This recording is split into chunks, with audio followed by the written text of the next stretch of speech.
Setelah dilantik menjadi Menteri Agama, Yakut Khalil Qomas, Jumat pagi 25 Desember 2020, ziarah ke makam ayahandanya Kiai Khalil Bisri dan leluhurnya di makam Desa Kabungan Kidul, Rembang, Jawa Tengah. Setelah itu, Yakut Khalil Qomas langsung menuju kediaman ulama sekaligus pamannya Kiai Mustafa Bisri atau Gusmus di Komplek Pondok Pesantren Rodotut Tolibin Lete, Rembang. Lokasinya berjarak sekira 100 meter dari rumah pribadi Yakut Khalil Qomas yang kebetulan asli warga Rembang dan dibesarkan di pondok pesantren tersebut. Pertemuan dengan Gusmus berlangsung tertutup. Setelah pertemuan, Yakut menganggap Gusmus adalah orang tuanya. Ia meminta nasihat dan arahan setelah menduduki kursi Menteri Agama. Gusmus berpesan untuk menghindari perilaku tidak baik seperti korupsi, kolusi, dan nepotisme.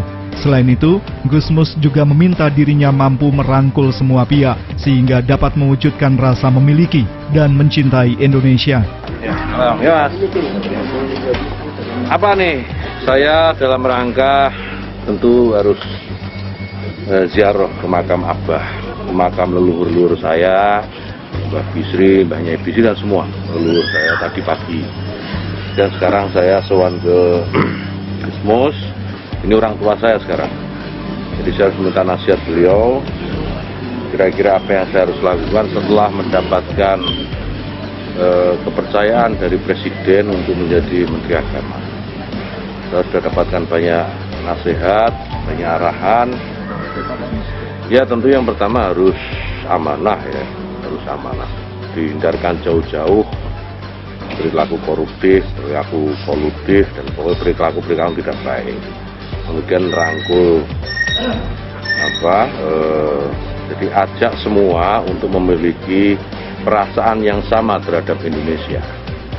Jadi tidak penting apa latar belakang kelompoknya, latar belakang agamanya, latar belakang ras dan seterusnya, semua diajak untuk sama-sama mencintai Indonesia. Dan dengan begitu maka apa yang diinginkan oleh Presiden, pemerintah, dan seluruh rakyat Indonesia, saya kira bahwa negara ini akan jauh lebih baik, lebih maju, itu akan lebih mudah untuk dicapai. Saya kira itu nasihat yang paling penting tadi. Ditanya perihal kelompok radikal, Yakut menyebut akan melakukan penelusuran dan pendekatan. Terkait Front Pembela Islam FPI, Menteri Agama menyatakan FPI belum memperpanjang surat keterangan terdaftar atau SKT di Kementerian Dalam Negeri. Untuk kelompok radikal seperti apa sikap Pak Menteri sendiri? Ya, kelompok radikal tentu kita akan profiling. Kita akan lakukan profiling yang disebut kelompok radikal itu seperti apa dan bagaimana. Kalau mau kita ajak kembali ke Republik ini, karena Republik ini Republik kesepakatan kan, kesepakatan antara semua agama, semua kelompok, semua aliran, macam-macam lah. Kita ajak kembali ke Republik. Kalau tidak ya itu pilihan mereka. Mereka di sini atau mereka pergi dari sini. FPI kenapa? FPI kenapa? Iya kenapa? FPI seperti apa ini kenapanya dulu? Memang ada itu? Nggak ada itu. Itu kan itu hoax. Jadi kita cek dulu lah. Jadi kalau ada berita itu jangan langsung kita percaya. Kita cek dulu itu hoax atau tidak. Karena begini, kalau bicara FPI itu tidak ada atau tidak terdaftar di Kemendagri. Jadi kalau disebut FPI ini nggak ada sekarang ini, FPI itu nggak ada. Organisasinya memang belum secara hukum tidak ada karena organisasinya tidak terdaftar di Kementerian Agama. Mereka tidak melakukan perpanjangannya tidak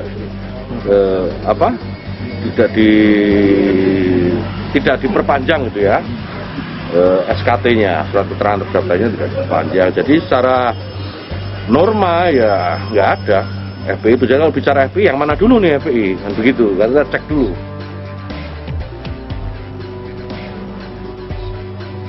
Seusai dari kediaman Gusmus, Yakut Khalil Qomas sempat singgah sebentar di depan kediaman ulama Kiai Sarafuddin yang juga pengasuh pondok pesantren Rodotut Tolibin. Tak berselang lama, rombongan mobil Menteri Agama melaju ke arah timur. Kiai Sarafuddin mengaku tidak mengira Yakut Khalil Qomas yang akrab disapa Gus Tutut akan menjabat Menteri Agama.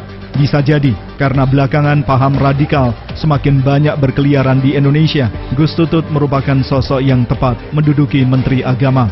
Jika ia mengamati keberanian Gus Tutut sama halnya seperti keberanian ayahnya almarhum Kiai Kholil Bisri dan juga tokoh NU Gus Dur. Ada radikalisme yang sudah berkeliaran, mungkin Gus Tutut yang paling tepat untuk menghadapi supaya Indonesia itu bisa damai dan ya dipesankan ya tadi seperti dulu Gus Tutut ya kayak gitu loh. Untuk yang saya amati itu keberaniannya model kayak Mbak Kholil dan model kayak Gus Dur. Jangan terkurang. Ya itu yang saya amati. Di mana-mana banyak orang pandai tapi keberanian itu jarang. Gus Tutut pada Jumat siang juga dijadwalkan bertemu dengan ulama Gus Baha di Pondok Pesantren Al-Quran Desa Naruan Kecamatan Kragan Rembang dan ulama Gus Najih Maimun Zubair, pengasuh Pondok Pesantren Al-Anwar Sarang Rembang.